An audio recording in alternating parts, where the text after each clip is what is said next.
Hello friend, आपका स्वागत करते हैं आपके अपने यूट्यूब चैनल अमन एनसीईआरटी ऑनलाइन क्लासेस पर।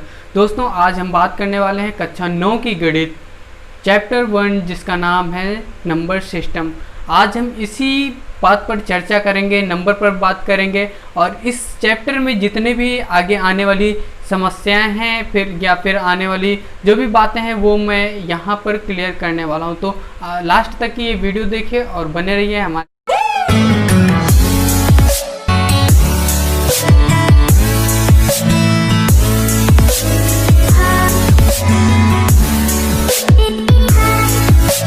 सबसे पहले हम जान लेते हैं, आप लोगों ने हमेशा सुना है अगर नंबर की बात आती है तो 1 2 3 4 5 6 7 8 9 10, जिससे भी आप पूछेंगे 1 2 3 4 5 6 7 8 9 10 यही बोलेगा। तो ये जो संख्याएं होती हैं इसको हम क्या कहते हैं? तो इससे ही हम कहते हैं प्राकृत संख्या। सबसे पहले नंबर सिस्टम। नंबर सिस्टम की जब बात आती है, जब नंबर सिस्टम की बात आती है तो हम सबसे पहले क्या करते हैं? प्राकृत संख्या या प्राकृतिक संख्या। तो ये कौन कौन सी संख्या होती है? वही संख्याएं होती हैं जो आपने हमेशा सुना है, हमेशा पढ़ा है। क्या होता है? 1 2 3 4 5 6 7 8 9 आगे आगे अनंत तक की, जहां तक की भी होती है ये संख्याएं, इससे क्या बोलते हैं? प्राकृतिक संख्या। आपको समझ में आ गया हो गया प्राकृतिक संख्या कौन कौन सी होती हैं? 1 से लेकर अनंत तक की वो कौन सी संख्या कहलाती है? प्राकृतिक संख्या। जब ये संख्याएं हो गई, बन गई, जब सब लोगों को पता हो गया, उसके बाद जीरो का आविष्कार हुआ। जीरो का आविष्कार हुआ, जीरो का, उसे हम पूर्ण संख्या बोलने लगे। पूर्ण संख्या तब क्या हो गया? ये पूरी संख्या हो गई, इसीलिए पूर्ण संख्या हम इसे बोलने लगे। क्या बोलने लगे? Whole number. Whole number. और इसे क्या बोलते हैं? Natural number.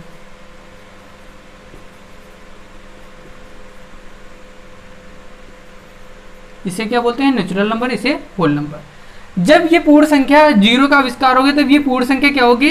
जीरो से लेकर अनंत तक की, जीरो से लेकर अनंत तक की वो संख्या क्या कहलाने लगी? पूर्ण संख्या कहलाने लगी। ठीक है। इसके बाद अब जब आप पढ़ेंगे तो इसके बाद क्या हुआ? जब ये प्राकृतिक संख्या ऑलरेडी थी, जब आप लोगों ने पढ़ा, ये हमेशा पढ़ते आए, उसके बाद जब जीरो का आविष्कार हुआ तो जीरो जब आगे लग गया तो वो संख्या कौन सी हो गई? होल नंबर हो गई, जिसे हम डब्ल्यू से डिनोट करते हैं और इसे n से डिनोट करते हैं। इतनी बात आपको समझ में आ गई होगी। इसके बाद अगर हम बात करें तो वो पूर्णांक होता है। इसके आगे जो होती है पूर्णांक संख्याएं होती हैं। पूर्णांक संख्याएं होती हैं वो क्या होती हैं आपको मैं बताऊंगा। निगेटिव और पॉजिटिव इंटीजर, इसे हम इंटीजर बोलते हैं। ठीक है। तो माइनस का 3, माइनस का 2, माइनस का 1, 0 1 2 3, ये जो होता है इसे हम क्या बोलते हैं? पूर्णांक कहते हैं। ये क्या है?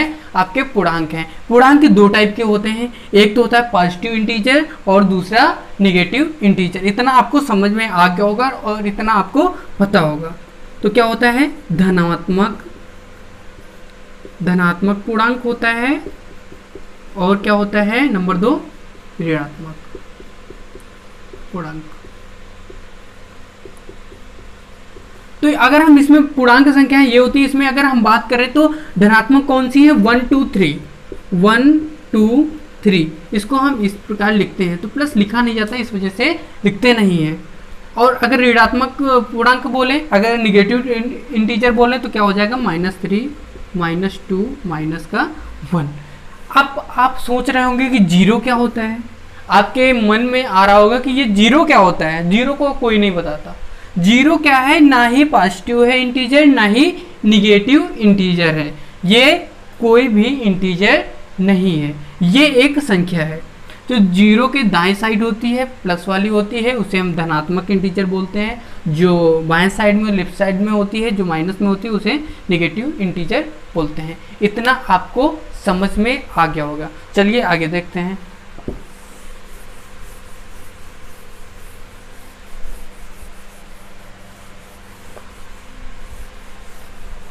इसके आगे हम बात करें,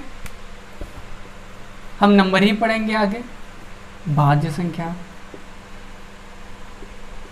भाज्य सॉरी, अभाज्य संख्या पहले हम पढ़ लेंगे। अभाज्य संख्या क्या होती है, जैसे मैंने ये लिख दिया,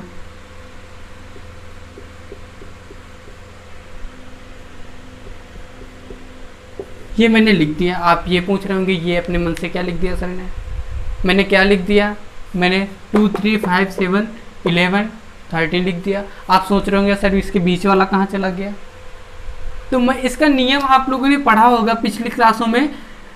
क्या होता है, जो संख्या अपने आप से कटे और 1 से कटे वो क्या कहलाती है, अभाज्य संख्या कहलाती है। यहाँ पर देखिए 2 क्या है, 2 1 से कट रहा है और 2 से कट रहा है। 3 क्या हो रहा है, 1 से कट रहा है 3 से कट रहा है। 5 क्या है, 1 से कट रहा है 5 से कट रहा है।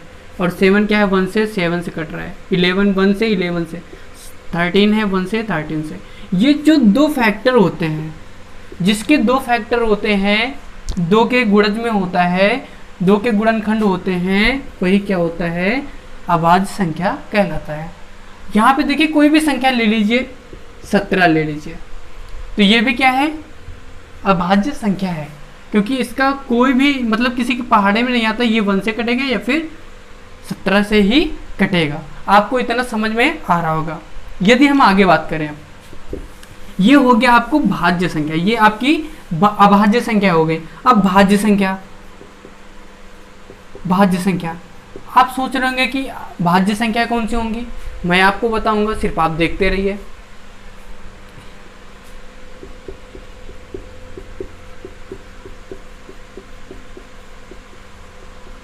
अब देखिए ये मैंने लिख दिया। आप सोच रहे हैं सर ये तो आप भाज्य संख्या होती ही नहीं, इसमें सभी संख्याएं हैं। मैं आपको बताऊंगा। देखिए अभाज्य संख्या क्या होती है, 1 से कटे या फिर अपने आप से कटे, इसमें वही रूल नहीं फॉलो होता है। यहाँ पे फॉलो होता है वही चीज़, यहाँ पे फॉलो नहीं होती है, वही क्या होता है, भाज्य संख्याएं होती हैं। 1 क्या है, 1 तो कुछ भी नहीं होता है, 1 कुछ भी नहीं होता। 2 की अगर बात करें तो 2 अभाज्य संख्या है, तो यहाँ पे भाज्य संख्या नहीं होगी। अगर बात करें 3 की तो 3 अभाज्य संख्या है, तो ये नहीं होगा। अब बात यहाँ से आती है 4 से। यहाँ पे जितनी भी संख्याएं हैं अभाज्य वाली छोड़ के भाज्य होंगी। देखिए देखिए इसमें क्या होगा, जो 1 से कट जाए, अपने आप से कट जाए, उसके फैक्टर भी हो। 4 क्या है, 1 से कटता है, 4 से कटता है और 2 से कटता है। देखिए ये 3 संख्या हो गई, 3 फैक्टर हो गए।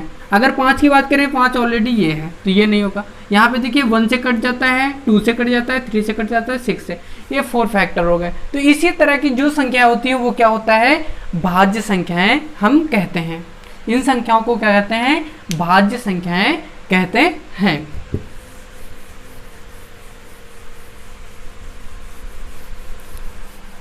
अब आगे हम पढ़ लेते हैं परिमेय संख्या। परिमेय संख्या, परिमेय संख्या कौन कौन सी है, जो P/Q के रूप में हो और Q क्या हो, 0 ना हो, वो संख्याएं कौन सी कहलाती हैं, वो संख्याएं परिमेय संख्याएं कहलाती हैं। आपको समझ में आ रहा हो,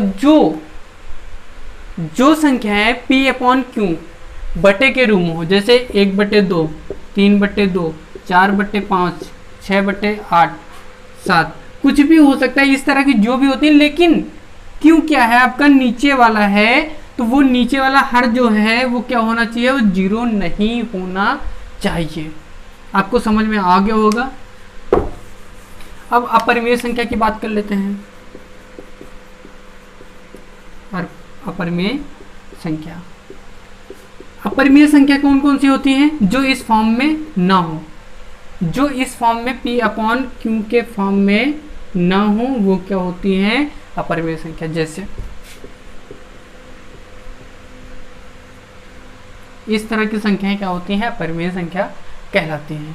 आगे अब हम पढ़ लेते हैं वास्तविक संख्या।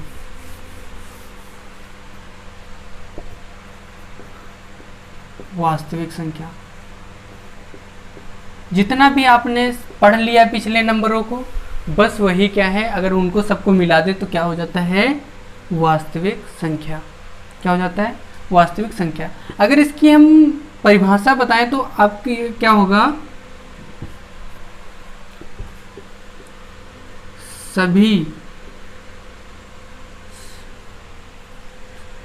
सभी संख्याओं का संग्रह, सभी संख्याओं का संग्रह क्या कहलाता है? सभी संख्याओं का संग्रह क्या कहलाता है? वास्तविक संख्या कहलाता है। सभी संख्याओं को, जितना भी आपने पीछे पढ़ लिया है, सभी संख्याओं को अगर मिला देते हैं तो क्या मिला देते हैं तो क्या हो जाता है? वास्तविक संख्या कहलाती है। आगे हम बात कर लेंगे। अब जो चैप्टर में आता है, आगे आपको पढ़ना है, उसी को हम रिवाइज करा रहे हैं, मेन चीज़ें आपको बता दे रहे हैं ताकि आगे दिक्कत आपको ना हो। चलिए आगे दशमलव प्रसार। दशमलव प्रसार क्या होता है? दशमलव प्रसार दो प्रकार के होते हैं। एक होता है शांत प्रसार, एक होता है अशांत प्रसार। शांत प्रसार क्या होता है? जिसका शेष 0 हो, जिसका शेष 0 हो, जैसे कि 2/5/2, 2/5, ठीक है, इसमें क्या हो गया? शेषफल 0 आ गया। अगर हम बात करें अशांत प्रसार, अशांत प्रसार वो प्रसार होता है जिसमें रिपीट होता रहे, जैसे 2/3। अगर हम जो इसका शेष है वो क्या होता रहे? रिपीट होता रहे। इसमें देखते हैं, अगर यहाँ पे करेंगे तो पॉइंट लगाएंगे, 20 हो जाएगा, 3×6 18, फिर से 2 बचा तो 20 हो गया, 3×6 18। ये देखिए रिपीट होता रहा। तो ये जो रिपीट होता है उसको क्या बोलते हैं? अशांत प्रसार। और जिसमें 0 शेषफल 0 आ जाए वो क्या होता है? शांत प्रसार। इतना भी आपको समझ में आ गया। आगे हम बात कर लेते हैं घातांक नियम। घातांकों के नियम हम पढ़ लेते हैं। घातांक नियम, घातांक नियम आपको समझ में आ रहा होगा, मुझे आशा है। घातांक नियम, राइटिंग पे मत जाइएगा, समझ में आपको आ रहा होगा। यदि आपको नहीं समझ में आता है तो आप प्लीज़ कमेंट में मैसेज कर दीजिए, मैं समझ जाऊंगा, मैं दूसरा वीडियो बना दूंगा। जो कुछ आपको ना समझ आए मैं आपको, आप व्हाट्सएप ग्रुप पे मुझे मैसेज कर सकते हैं। व्हाट्सएप ग्रुप का लिंक मैं डिस्क्रिप्शन बॉक्स में दे दूंगा, आप वहाँ से ग्रुप में ऐड हो जाएंगे। आगे हम बात कर लेते हैं घातांक नियम।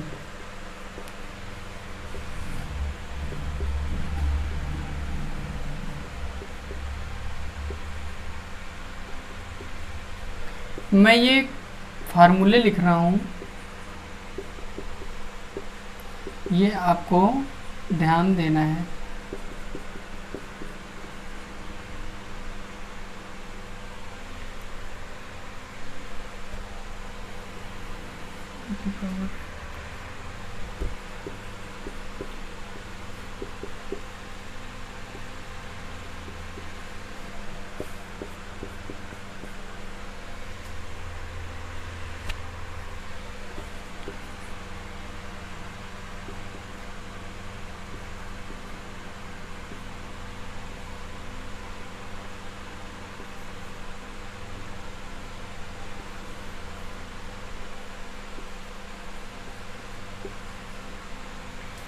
तो आपको ये दिया गया है, ये 4 जो फार्मूले हैं ये क्या है मैं आपको बताऊंगा।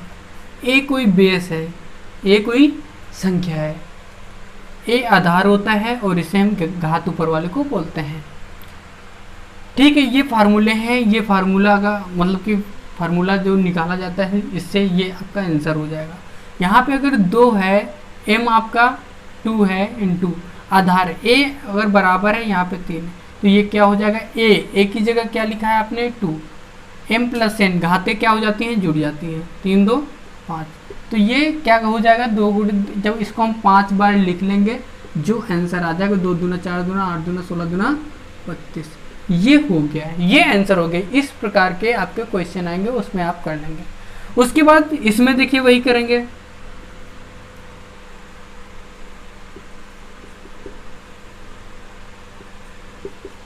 क्या होती है? घातें घट जाती हैं, घातें घट जाएंगी, सिर्फ 2 बचेगा। अगर इसमें बात करें ए, क्या हो जाती है, घाते गुणा हो जाती हैं। 3 दूना 6, यहाँ पे 2 है, 2 की पावर 6। अगर इसका करेंगे तो 64 हो जाएगा। आप जब 2 का 6 बार गुणा करेंगे इसी प्रकार तो कितना हो जाएगा, 64 आ जाएगा। इसके बाद यहाँ पे अब जब बात करेंगे तो 2 की पावर 3 इंटू 2, यहाँ पे बी है, बी और कुछ है, बी क्या है और कुछ है, और एम, एम क्या है, सेम घात है। तो यहाँ पे ये हो जाएगा 2 गुणे 3 पावर 6, 3 दूना 6 की पावर ये 6 36 का 200, आपका ये आ जाएगा। तो फ्रेंड मुझे आशा है कि आपको समझ में आ जाएगा। आप देख सकते हैं, वीडियो को पीछे करके देख लीजिए। यदि आपको नहीं समझ आता कमेंट में मैसेज कीजिए ताकि हम दूसरा वीडियो अच्छे तरीके से बनाएं और आपको अच्छे तरीके से समझ में आने पाए। तो वीडियो को लाइक कर दीजिए और सब्सक्राइब कर दीजिए चैनल को, और आगे शेयर करते चलिए अपने दोस्तों से ताकि और भी बच्चे पढ़ पाए। Thank you so much.